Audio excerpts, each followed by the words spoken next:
Frank, what do you think the difference was down the stretch after you'd built about a 5-point lead with 4-ish minutes to go? Yeah, they just made more plays than us. We missed some free throws.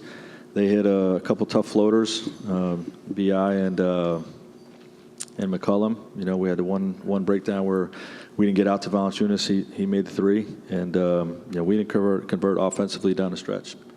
We had a couple good looks that didn't go in for us, and they just made more plays down the stretch.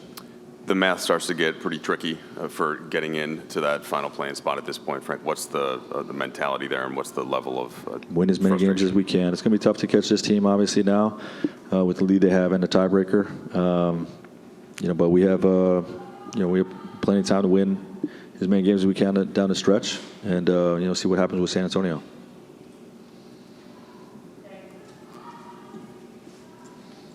Frank, how do you feel like AD and LeBron came out of this one, and do you feel like their workload coming off the layoff had any effect in terms of fatigue down the stretch?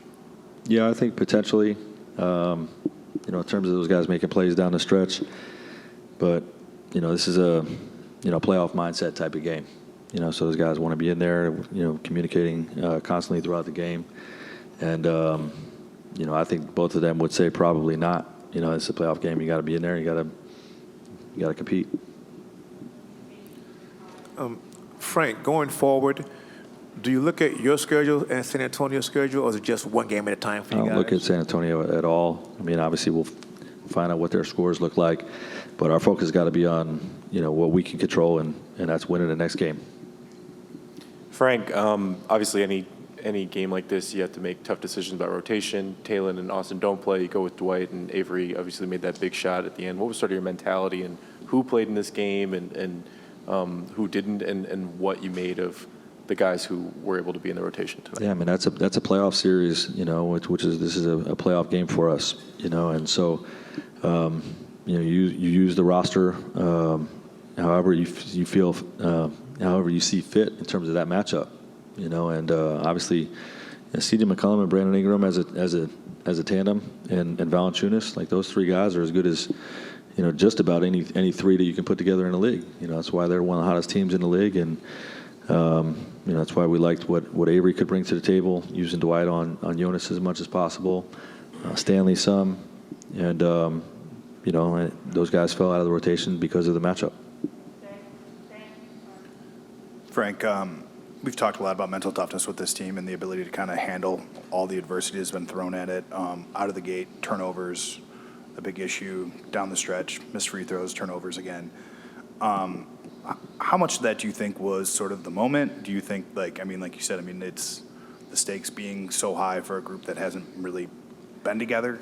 It's tough to say. I just think it's the nature of the disjointed season that we've had. These guys haven't been on the floor in 6 weeks together.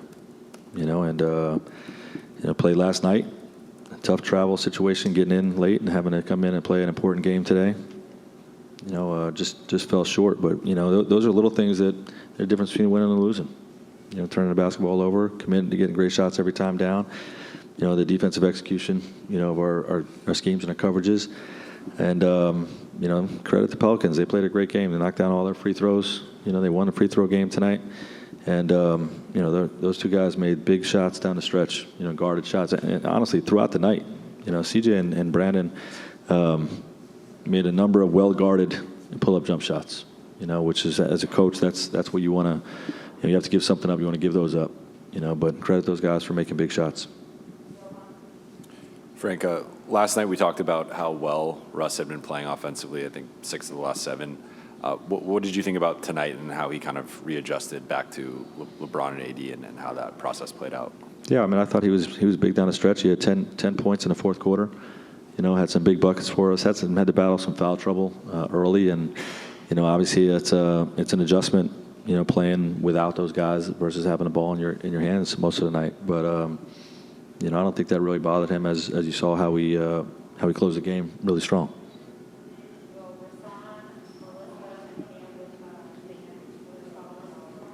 Coach, you're at that point now. You just got to win as many games, like you mentioned. What's the challenge now in just trying to flush these games and move on to the next one? There's no challenge, and the next game is in front of us. Recovery starts now. We're playing, essentially 3 games in 3 nights. With a 12:30 start. I mean, that's such a quick turnaround. It's ridiculous. So, mental and physical recovery starts now. And as a coaching staff, you turn your attention to whatever you got to do to prepare for Denver. Hey, Frank, this is obviously a really big game and a really tough loss. What's the message to the team tonight? Yeah, put this one behind us. We competed. We fell short. We have to beat Denver. Start the recovery now. Frank, to follow up really quickly, did you feel like that you guys had maybe wasted a little bit of an opportunity in that first quarter? I think you start the game 10 of 13, but 6 or 7 turnovers, maybe only led by 1 at that point. Did it feel like that hot start, because of the looseness with the ball, kind of could have been? Yeah, well, turnovers always hurt you, and they certainly did during that stretch. We had an opportunity to separate, and we weren't able to.